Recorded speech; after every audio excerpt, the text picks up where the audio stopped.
Yeah. Best team in the world. The champ is here. The champ is here. The champ is here. The champ is here. Jump on the nerve. We gonna carve him up like a Thanksgiving turkey. Then we gonna beat the stuffing out of him. Gentlemen, I gave you guys your instruction in the dressing room. I expect a clean, fair fight, start to finish, and protect yourself at all times. Touch up, good luck.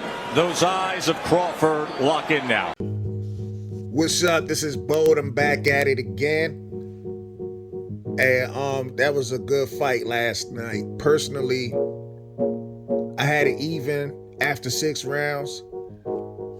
But once the 7th, 8th, and 9th took over before the knockout in the 10th, I mean, it was clearly that Terence Crawford was imposing his will on Shawn Porter. Now, I got to give Shawn Porter a lot of credit because unlike all the other top welterweights in that division, he's the only one that stepped up. He's the only one that stepped up.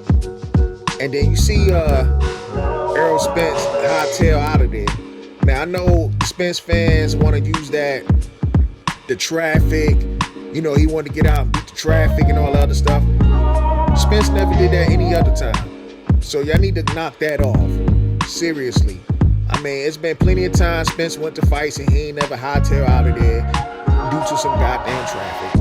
So y'all need to knock off with all the damn excuses. However, Shawn Porter did make it rough. He did make it rough. He was trying to go in there. He came in wild, but you know, as predicted, he ran right into an uppercut. And that was just the beginning of the end. And I know people going to criticize Kenny Porter for throwing in the towel. But at the end of the day, you know, this is a man and his son. You can't tell a man how to feel about his son. You know, I mean, the only thing I can say when Kenny Porter put his son on blast with the, you know, it was preparation. Now, whether he was honest or not, I just thought personally that should have been locker room talk. But at the end of the day, you know, Kenny Porter is a straightforward guy, and that's just how he is. So I can't, you know, really get too upset with that. But he did the smart thing. He threw in a towel because after the second knockdown, the referee was starting to really look at Shawn Porter. Knowing that Shawn Porter is very durable, he noticed, you know, this might not be a good look for Shawn Porter. So I think even if they didn't let the fight continue, it was too much time left in the 10th round. And Terence Crawford would have dropped his ass again and the referee would have stopped it. So all y'all people trying to blame Kenny Porter for the fight or whatever, y'all want to listen to Errol Spence talk about his daddy mess it up. And then some of y'all actually thought Shawn Porter was winning the fight prior to the knockout.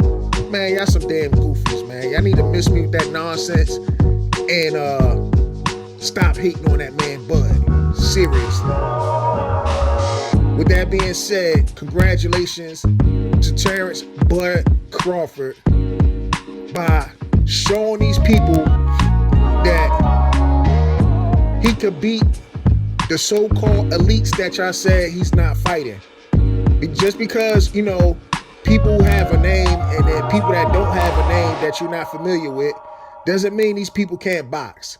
We knew Benavidez could box. We know Joe Horn, he beat Manny Pacquiao, and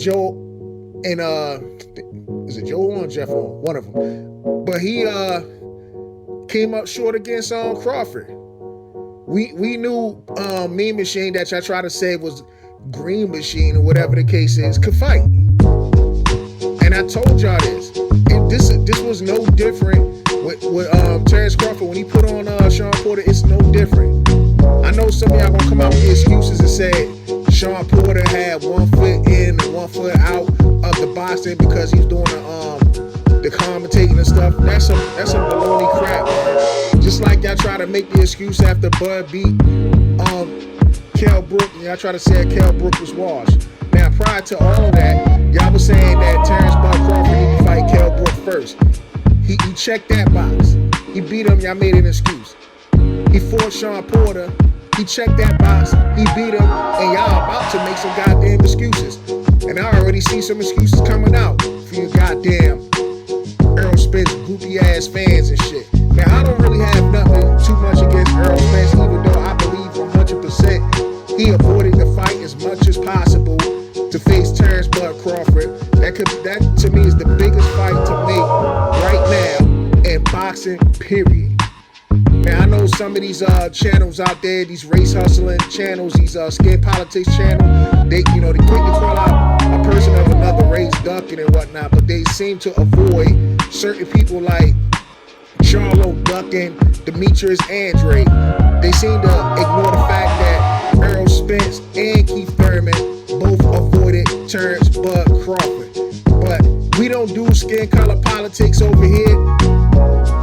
I want to see the best fight the best. I don't give a damn what color you are, because this is not team black versus team brown versus team white versus team yellow versus team red, whatever. The list goes on. So with that being said, I'm going to enjoy this moment and move on to the next video.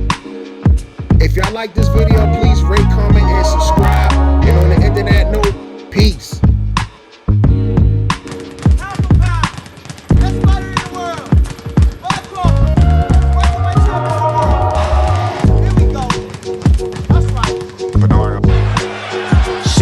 Could be behind that jab.